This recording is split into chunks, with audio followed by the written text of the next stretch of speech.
की आज अण्णाभाऊ साठेंची 104वी जयंती आहे आणि ह्या 104वी जयंतीच्या सर्व भारतीय नागरिकांना मी तुम्हाला सदिच्छा या ठिकाणी तुम्हाला शुभेच्छा व्यक्त करतो।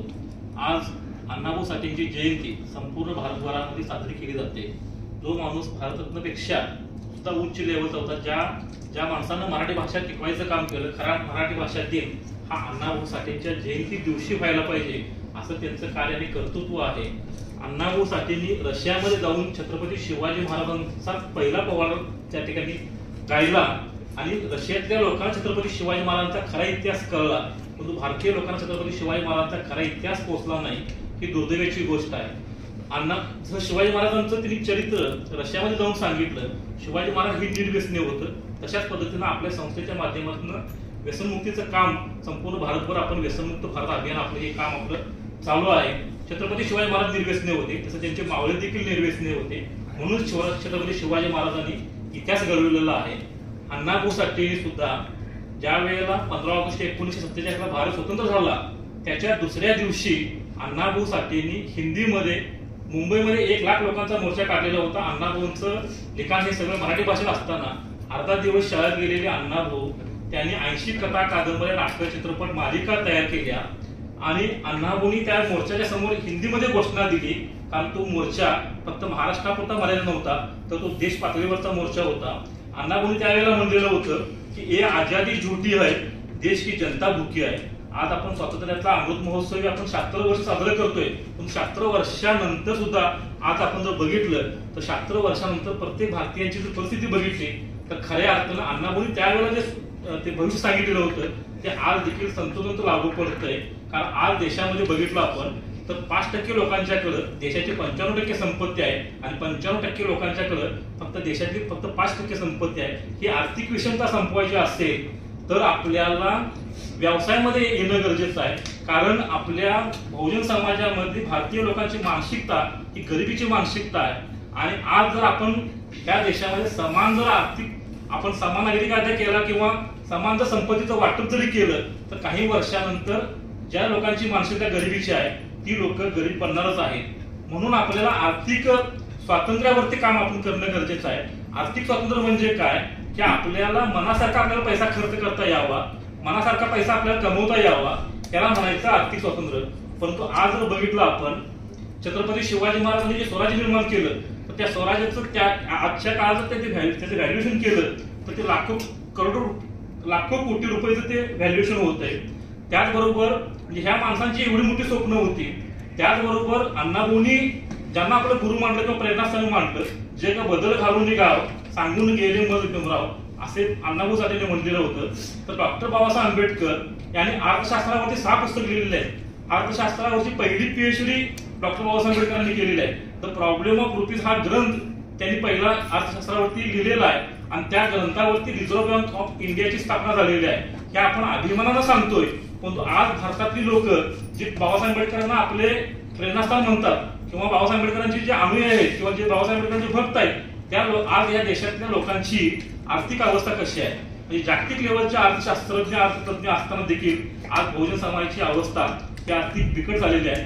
आज लोकांच्या गरजा पूर्ण होत नाहीत। नोटबंदी नंतर किंवा लॉकडाऊनच्या नंतर लोकांच्या स्वप्न मिळालेली आहेत, लोकांच्या गरजा पूर्ण होत नाहीत। म्हणून आज आम्ही या ठिकाणी आर्थिक स्वातंत्र्यावरती आज अण्णाभाऊ साठेंच्या जयंतीच्या निमित्तानं आम्ही हे आर्थिक स्वातंत्र्य मिळवण्याचा अभियान आम्ही हाती घेतलेला आहे आणि हे अभियान आपल्याला पूर्ण देशभरामध्ये आपल्याला पोहोचवायचं। धन्यवाद। देशाच्या संस्कृतीचा आपल्या भारत देशाचा जर विचार केला तर अनेक महापुरुषांची साथ आपल्या देशाला मिळाली, त्यापैकीच एक अण्णाभाऊ साठे ज्यांची आज 104वी जयंती आहे। त्या निमित्तानं आज आपण एकत्र आलो।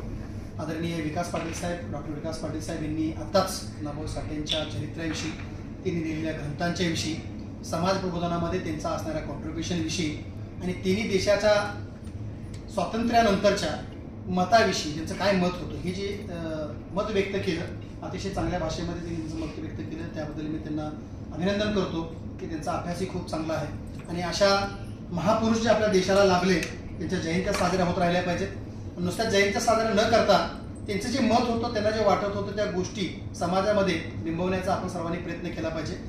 जसं डॉक्टर विकास पाटील साहेबांनी मत व्यक्त केलं की ये आज़ादी झूठी है और भारत की जनता भूखी है, की जे आर्थिक एक फार मोठी टंचाई आणि गोरगरिबी जी भारतामध्ये फार मोठ्या प्रमाणावर वाढलेली आहे, देशाला, गव्हर्नमेंटला, नेत्यांना नावं ठेवत बसलं तर काहीच होणार नाही. सिस्टम प्रमाणे काम करत असते.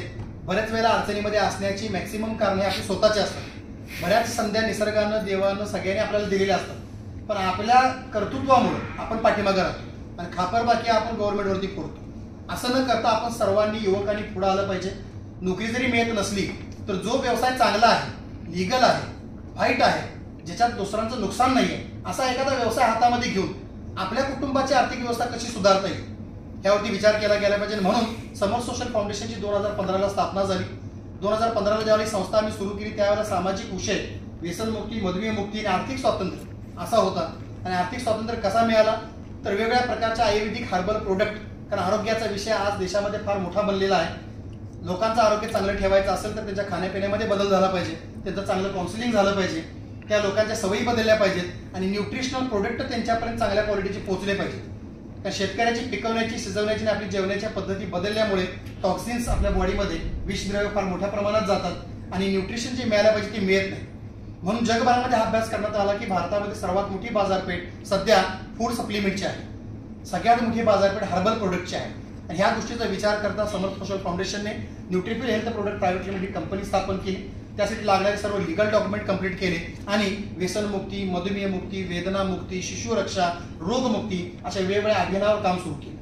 त्या अभियानाच्या माध्यमातून लोकांच्यापर्यंत चांगल्या क्वालिटीचे प्रोडक्ट पोहोचावे म्हणून मोनोपॉली हर्बल प्रोडक्ट बनवले आणि ह्या हर्बल प्रोडक्टमध्ये चांगल्या क्वालिटीचं मार्जिन दिलं आणि काम करणाऱ्या लोकांच्या समाजकार्याची भूमिका तयार करून त्या लोकांना पीआरओ बनवून, प्रॉपर त्या लोकांना पीआरओ ट्रेनिंग देऊन समाजाचं भलं करत करत लोकांच्या आरोग्यासाठी चांगल्या क्वालिटीचे प्रोडक्ट देत स्वतःचं आर्थिक स्वातंत्र्य कसं मिळवता येईल हे संस्थेने ठरवलं. आणि 2015 पासून आता जर आपण पाहिलं तर संस्थेने जवळपास 22,000 लोकांना एक चांगल्या प्रकारचा रोजगार आणि स्वयंरोजगार निर्माण करून दिलेला आहे. आणि ह्या 22,000 लोक आज समाजकार्य करत करत, लोकांचं चांगलं करत करत, लोकांना चांगलं आरोग्य देत स्वतः एक आर्थिक स्वातंत्र्य मिळवत आहेत. अनेक लोकांना आजच्या अण्णाभाऊ साठे यांच्या जयंतीनिमित्त मी हे आश्वासन करेन, आव्हान देईन की आपण सर्वांनी ह्या अभियानामध्ये भाग घ्या.